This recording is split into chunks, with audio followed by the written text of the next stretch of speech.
Estamos hablando de agroecología, de uso de transgénicos en nuestro país. Ya escuchamos algunas posiciones respecto a si los transgénicos pueden dañar o no la salud.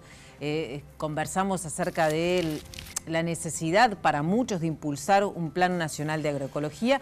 Y ahora vamos a conocer un poco la posición del Ministerio de Ganadería, Agricultura y Pesca respecto a este tema. Bienvenido, Inocencio Bertonis, director de Servicios Agrícolas del Ministerio de Ganadería, Agricultura y Pesca. Muy bien, muchas gracias por invitarnos. ¿Cuántos productos, estábamos escuchando anteriormente hablar sobre la investigación de transgénicos en Uruguay?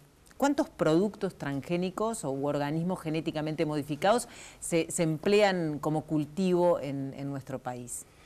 Bueno, en Uruguay hoy tenemos, primero para empezar, Uruguay tiene una normativa, una regulación en lo que tiene que ver con organismos genéticamente modificados, que eso parte de un órgano máximo que es el Gabinete de Bioseguridad, un comité de bioseguridad que está en el ámbito del Ministerio de Ganadería y que caso a caso los eventos transgénicos son estudiados, analizados, no por el Ministerio de Ganadería, sino por el conjunto de la academia, la investigación, etcétera, hasta que se llega a un informe final que permite lo que se llama la liberación de ese producto. O sea, como primera medida, eso es el sistema con el que funciona Uruguay.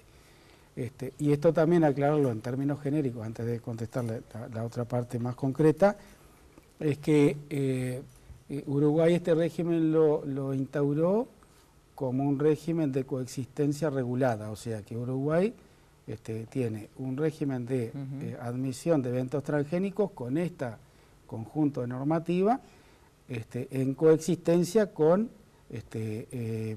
otros organismos que no están genéticamente modificados. Si hablamos de lo que está aprobado en Uruguay, en realidad la cantidad de eventos de memoria no me voy a acordar, pero sí le puedo decir que son básicamente para lo que es soja y maíz. Son las únicas dos especies en las cuales hay eventos que están aprobados y que están regulados en el país. En materia de soja, prácticamente el 100% de la soja que se produce en Uruguay es con eventos transgénicos, o sea, con productos que son genéticamente modificados. Si tenemos que hablar de maíz, es un porcentaje muy alto también en materia de esos eventos.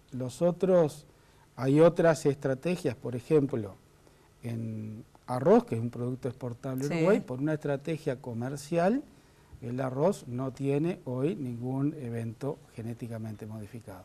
Y otros productos, como pueden ser los cereales de invierno, en el caso de trigo, en el caso de cebada, no hay ningún evento que esté funcionando. Ahora, el esquema es la evidencia técnico-científica que defina si los eventos que se están aprobando tienen algún inconveniente desde el punto de vista o de la salud humana o del ambiente, etcétera. Claro, en Europa, por ejemplo, tengo entendido que hay muchos países de la Unión Europea que tienen prohibida la producción de maíz transgénico de un tipo al menos.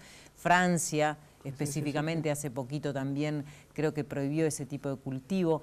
¿Cuáles son las razones que llevan, por ejemplo, a la Unión Europea a tomar estas decisiones cuando Uruguay de repente sí produce este tipo de cultivos? Ahí voy a hacer una contestación casi que personal, pero hemos trabajado en estas últimas, ha sido público que en estas últimas semanas recibimos incluso al ministro de Agricultura de Alemania, con quien trabajamos unos cuantos días aquí en Uruguay, y uno de los temas que tuvimos fue la producción de soja con materiales no modificados, no transgénicos, y yo digo que el argumento es más bien de lo que opina la sociedad en su conjunto, y eso es muy importante, y en Uruguay también es importante.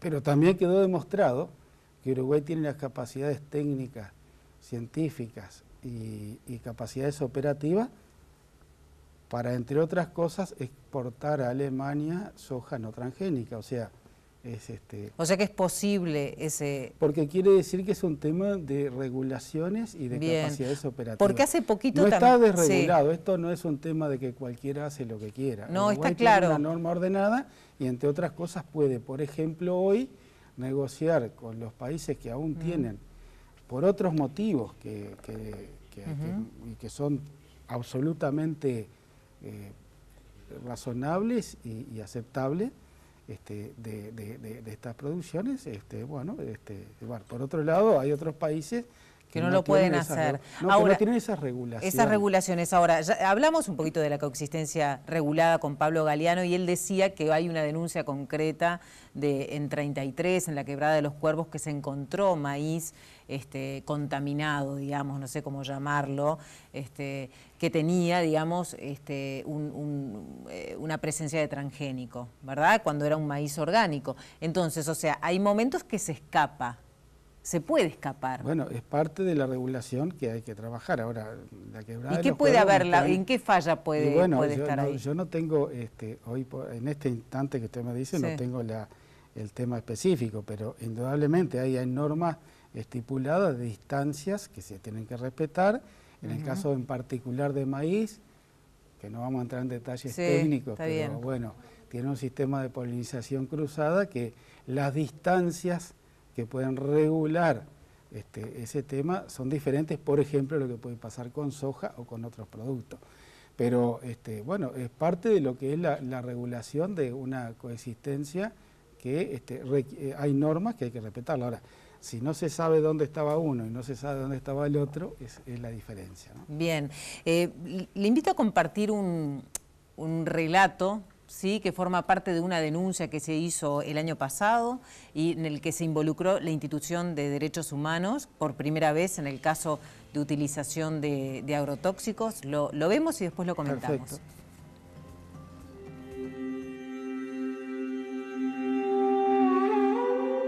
El pasado 6 de abril, la Institución Nacional de Derechos Humanos, tras la denuncia de un grupo de vecinos, fijó posición en el caso de intoxicación por uso de agrotóxicos en Paso Picón, Canelones, y señaló que las políticas públicas implementadas en el caso no garantizan efectivamente el derecho a la vida, la salud y al medio ambiente sano de las personas afectadas por las fumigaciones de agrotóxicos. ¿Cuál fue la denuncia? La fumigación de los productores locales de soja produce en los vecinos afecciones a la salud y se describe ardor en ojos, nariz, oídos y garganta, broncoespasmos, gastritis y otros problemas digestivos. Paso Picón es una localidad de 300 habitantes. Los predios son familiares de menos de media hectárea a alguna docena. La plantación de soja circundante es de 500 hectáreas. En la zona, al igual que en muchos otros lugares de Uruguay, se fumiga con diferentes herbicidas como el glifosato y otros, con una maquinaria conocida como mosquito. Vivo en la ruta 62, en el kilómetro 50-200, esquina del Camino Pacheco, que es el camino que se ve ahí atrás, camino que lleva a la escuela rural número 34, Dionisio Díaz. Como mamá empecé esta lucha, como maestra también me siento absolutamente impotente y no puedo creer cómo se fumiga sobre las casas, sobre las escuelas, cómo los restos de esos productos se aplican contra la escuela.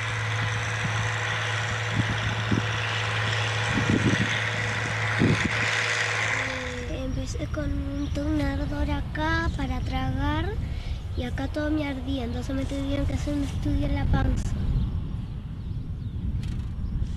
Y ahora estoy tomando 3 remedios.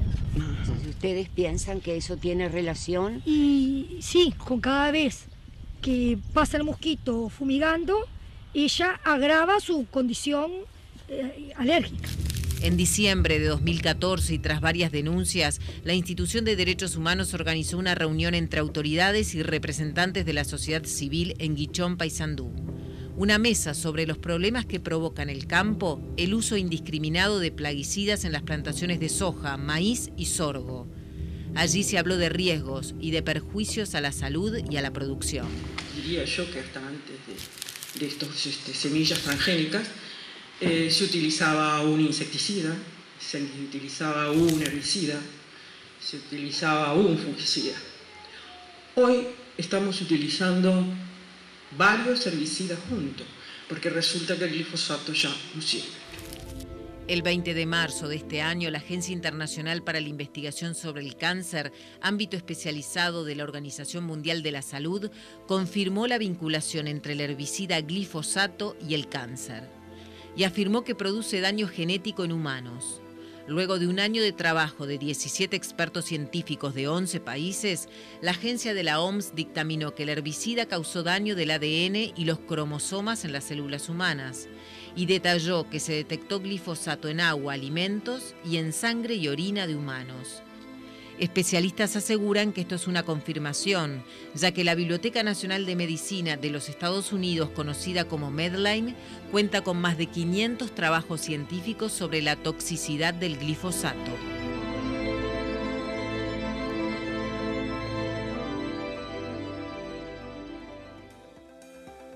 Esto de alguna manera, a través de este caso, Canelones, que era donde nosotros veíamos esa escuela rural, y a través también de esta reunión que se organizó con muchos productores en Guichón, en Paysandú, lo que intentamos es poner sobre la mesa algunas de las denuncias que últimamente se han hecho, sobre las cuales intervino el Ministerio de Ganadería, intervino la Dinama, la Intendencia de Canelones, en el caso de Picón, y de hecho hubo algunas modificaciones en reglamentos, modificaciones legales, para poder asegurar, digamos, un mejor manejo en el uso de herbicidas, plaguicidas, que se utilizan en los sistemas de producción.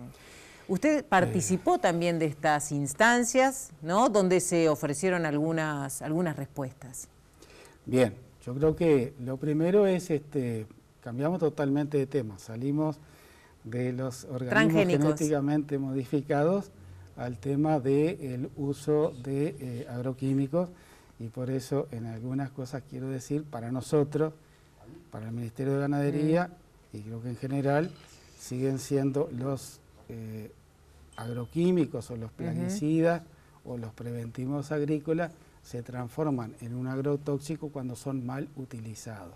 Bien, o cuando son utilizados en exceso. O cuando son mal utilizados es eso, no están utilizados ni para lo que tienen que ser utilizados, ni en las condiciones, ni en la forma que tienen que ser utilizados. Por eso nosotros somos siempre muy insistentes en, es como decir, si una aspirina pasa a ser de un medicamento a un intoxicador, si alguien se toma un blister interno de aspirina. Pero antes de entrar en los detalles de esto que estuvimos viendo, el Uruguay también en esta materia tiene una norma, tiene un plan de trabajo que en lo que tiene que ver con un plan que desde el año 2010 está funcionando, que no arrancó en el 2010, recogía todo lo que se había hecho durante muchos años anteriores, porque el Uruguay tiene muchas normas regulatorias en esta materia, pero bueno, del 2010 para adelante eso se conjuntó en lo que es de alguna manera en un plan nacional de manejo seguro de productos fitosanitarios, que es lo que nosotros llamamos. Bien. Y esto tiene tres grandes ejes, ¿no? El primer eje es el eje que tiene que ver con la regulación en materia del registro de los productos que se tienen que utilizar en el país. El registro tiene todo un proceso que avala su posibilidad de utilizarlo para ser comercializado y aplicado en el país. El segundo eje que tiene este plan es cómo se aplican esos productos. O sea, una vez que un producto está autorizado, el control de las aplicaciones. Y eso regula también que las aplicaciones tienen que, tanto aéreas como terrestres, tienen que respetar determinadas distancias a los centros poblados, a los centros educativos, a los cursos de agua, etc. Y algunas cosas se escapan en eso. Como se escapa el control de la velocidad en las rutas y como todo. Claro, y es cuando aparece la interpelación, digamos, ¿no? Sí, por supuesto. O sea, hay una norma vigente, hay una norma que funciona, hay controles preventivos y hay inspecciones posteriores. Todo lo que son los equipos tanto terrestres como aéreos que están aplicando están registrados en la Dirección de Servicios Agrícolas, llevamos un control de las aplicaciones, los funcionarios o los operarios que están tanto en los equipos aéreos como terrestres tienen que pasar por un proceso de lo que se llama la emisión de un carnet de aplicador, que es tener una capacitación previa, así como tenemos que tener una libreta de chofer para manejar. En este caso es una capacitación para los operarios que dura 48 horas, se hace todos los años, durante todos los meses en el país, más o menos se capacitan por mes unas 80 o 90 operarios, que para poder operar un mosquito, como decía ahí, o un avión, tienen que tener una capacitación previa.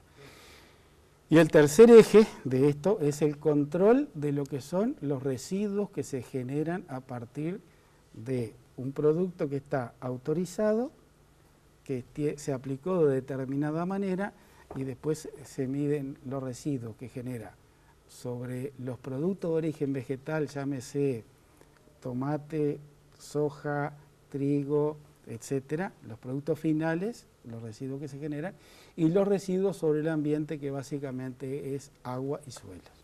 Perfecto. Entonces, ese es el esquema de trabajo. ¿Está todo perfecto? No. ¿Hay que seguir trabajando mucho? Sí. Pero esa es la línea de trabajo que tenemos. Ahora, con ese esquema general, indudablemente, como en cualquier otra actividad, hay transgresión a las normas y a los mecanismos que se utilizan. El Uruguay en eso, yo creo que ha avanzado. El de Paso Picón hemos participado como ministerio, como DGCA y en particular yo en todo el proceso. En el caso de la reunión que se hizo en Guichón, que no me vi reflejado ahí, pero estuve pero también desde las 8 de la mañana hasta las 8 de la noche en Guichón. Sí, la doctora, que la quiero mucho y la doctora mucho, Burger. Sí, estuvo, pero yo también hablé 3 veces. Claro, pero yo lo que estaba mostrando es la confrontación que tiene este tema, decir nada que no más. es confrontación, es, indudablemente, esto genera áreas de conflicto en la sociedad. Y el Estado es el que tiene que regular esas áreas de conflicto. Bien. Entonces, en esas áreas de conflicto está claro que cuando hay transgresiones, hay actuaciones. Ahora, ¿hubo cambios, por ejemplo? Yo tengo entendido que la Intendencia de Canelones prohibió las fumigaciones aéreas. Exactamente. Bien, eso es competencia de cada municipio. No ¿verdad? necesariamente, pero está hecho. Pero está hecho. Pero es la única es la única intendencia que lo hizo. ¿El ministerio cree que no es necesario prohibir las fumigaciones no decimos aéreas? nada en ese sentido. Se hizo y ya está. Y en el caso concreto de Paso Picón, sí hemos participado, sí estuvimos en todas las reuniones que se hicieron con los vecinos, estuvimos cuando se armó, y bueno, Paso Picón tiene una realidad muy concreta, y es una zona rural, claro, donde las distancias de aplicación y la regulación no funciona lo mismo que con respecto a los centros poblados. Entonces, se llegó a un acuerdo con la Intendencia de Canelones de declarar con un régimen casi de excepcionalidad a Paso Picón como una zona rural altamente poblada. Y por eso rigen para Paso Picón, desde que se aprobó esta normativa, la misma norma que rige para los centros poblados Bien.